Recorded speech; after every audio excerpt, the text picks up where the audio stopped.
আমরা শুরু করে দিই আমাদের তদন্ত। স্যার, ভিকটিমের লাশের পাশে এই ফাইলটা পাওয়া গেছে।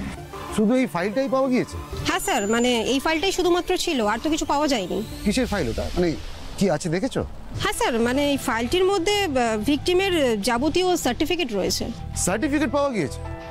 সার্টিফিকেট যখন আছে তাহলে তো ভিকটিমের নামধাম সার্টিফিকেটে থাকবে। হ্যাঁ স্যার। কি নাম? পারুল তরফদার। পারুল তরফদার।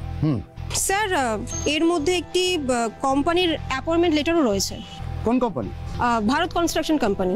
তার মানে ভিকটিম এই ভারত কনস্ট্রাকশন কোম্পানির এমপ্লয়ি ছিল, ওখানেই চাকরি করতো। আমার তো তাই মনে হচ্ছে। কিন্তু রেণুকা, আমি তো ভিকটিমের গলায় কোনো রকম আই কার্ড দেখতে পেলাম না। না স্যার, ভিকটিমের গলায় শুধুমাত্র নাইলন দড়ির ফাঁস লাগানো আছে। হ্যাঁ, ওই নাইলনের দড়িটা দিয়েই তো গলায় পেঁচিয়ে শ্বাসরোধ করে খুনটা করা হয়েছে। কিন্তু খুনের মোটিভটা কি স্যার? এটা তুমি কি বলে রেণুকা, মোটিভ সম্বন্ধে এখনই কি করে আমরা জানতে পারবো? আমরা আগে ভিকটিমের নাম ধাম, পরিচয়, বাড়িতে কে কে আছে, অফিসের কালিগরা কিরকম, বসের সঙ্গে সম্পর্ক কিরকম, এখানে চাকরি করা ছাড়া ভিকটিম আর কোথায় কোথায় যেত, কাদের সাথে মিশতো, এই সমস্ত কিছু ওয়্যার অ্যাবাউট যতক্ষণ আমরা জানতে পারছি ততক্ষণ মোটিভ সম্বন্ধে কোনো কনক্লুশনে আসা তো আমাদের পক্ষে সম্ভব না, তাই না? Right sir. তুমি এক কাজ করো, তুমি বডিটা ইমিডিয়েট পোস্টমর্টমে পাঠাবার ব্যবস্থা করো, আর ফিঙ্গারপ্রিন্ট এক্সপার্ট আর ফরেন্সিক টিমকে খবর দাও। Okay sir. আরে এখানে দেখছি যে অনেক লোক ভিড় করে দাঁড়িয়ে আছে, আই থিঙ্ক এলাকারই লোক। এদের সঙ্গে কথা বলে জানার চেষ্টা করো যে ভিকটিমকে ওরা চেনে কিনা, মানে ভিকটিম এই এলাকারই কিনা। Right sir. ও, আর একটা কাজ অবশ্যই করবে, আশেপাশে কোনো সিসিটিভি ক্যামেরা লাগানো আছে কিনা সেটা কিন্তু খুব ভালো করে খোঁজ করবে। বুঝে গেছি স্যার। যদি সিসিটিভি ক্যামেরা থাকে তাহলে তো আততায়ীর ছবি ধরা পড়বে, আর যদি আমরা ফুটেজটা পেয়ে যাই তাহলে কেসটা সলভ করতে আমাদের অনেকটা ইজি হবে। এক্স্যাক্টলি। আচ্ছা, তখন ওই কোম্পানিটার নামটা কি বললে?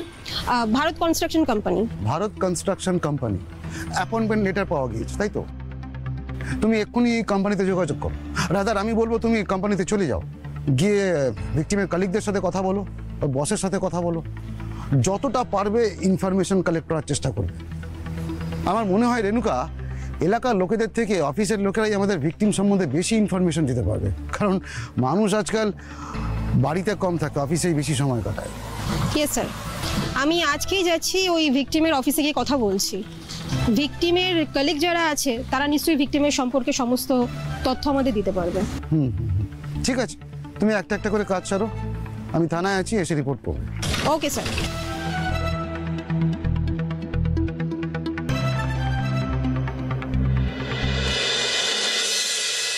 পারুল খুন হয়েছে? হ্যাঁ, আজ সকালে নির্জন রাস্তায় পারুল তরফদারের বডি পাওয়া যায়। ও,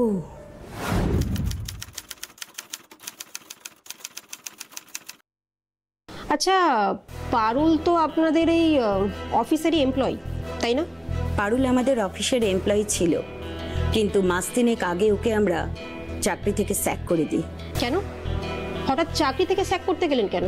পারুল অফিসের কাজকর্ম খুব ভালোই করত, কিন্তু একদিন এমন একটা ঘটনা ঘটায়, তার জন্যে আমরা অ্যাকাউন্টস ডিপার্টমেন্টে ওকে আর রাখার ভরসা করতে পারিনি, তাই জন্যই চাকরি থেকে স্যাক করা হয়েছিল। একটু খুলে বলুন তো, পারুল ঠিক কি করেছিল? আমাদের অফিসেই একজন গ্রুপ ডি স্টাফ ছিল, নাম হচ্ছে গোপাল মণ্ডল। একদিন আমাদের কাছে গোপাল এসে বলল, ম্যাডাম আসবো? এসো। একটা কথা ছিল ম্যাডাম। কি বলো? মাইনে বাড়াতে হবে? না না ম্যাডাম,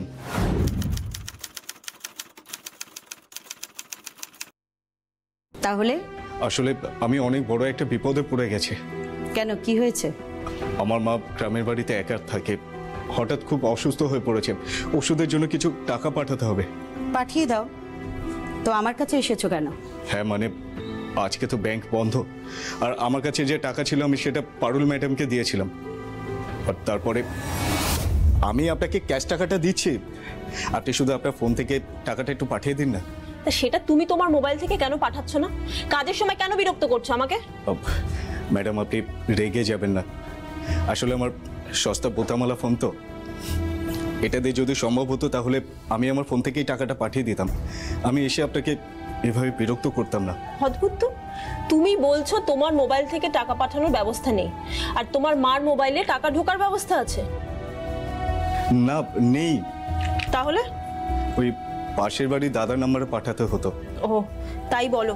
ম্যাডাম ম্যাডাম আপনি আমার এই উপকারটুকু করে দিন না, ভগবান আপনাকে দুহাত ভরে আশীর্বাদ করবে ম্যাডাম।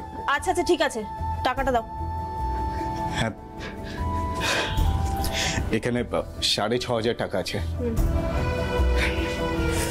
তুমি তোমার ওই দাদার নাম্বারটা এখানে লিখে দিয়ে যাও, হ্যাঁ আমি পাঠিয়ে দিচ্ছি।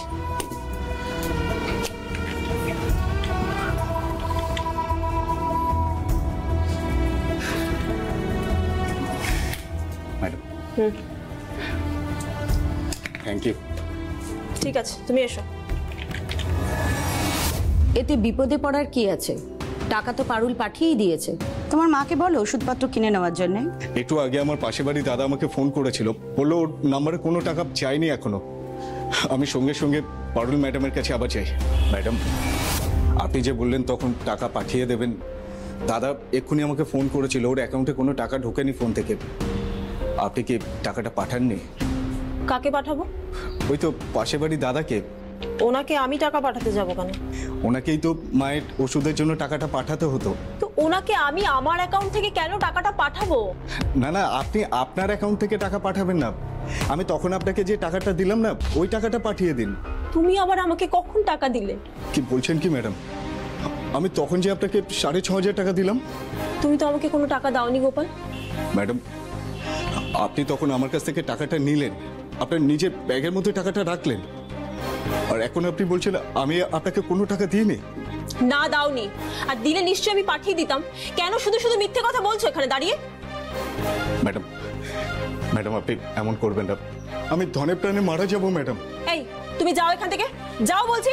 চিটিংবাজ কোথাকার, একটা টাকাও দেয়নি আর 6,500 টাকার গল্প ফেদে বসেছে। যাও, একদম বিরক্ত করবে না আমাকে। পারুল টাকা নেওয়ার কথা অস্বীকার করেছে? হ্যাঁ ম্যাডাম, এখন উনি উল্টে আমাকে চিটিংবাজ বলছে।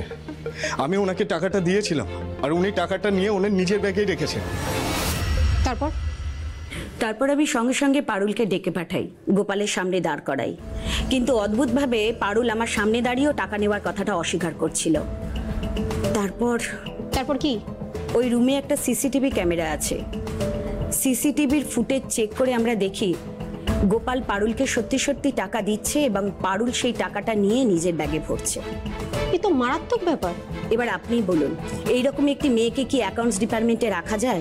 এরকম মেয়ে তো আমাদের কোম্পানির টাকাও সরাতে পারে। আচ্ছা, পারুল কি টাকাটা ফেরত দিয়েছিল? খুব অদ্ভুতভাবে ওকে সিসিটিভির ফুটেজ দেখানোর পরেও ও গোপালের কাছ থেকে টাকা নেওয়ার ব্যাপারটা সম্পূর্ণভাবে অস্বীকার করে যাচ্ছিল।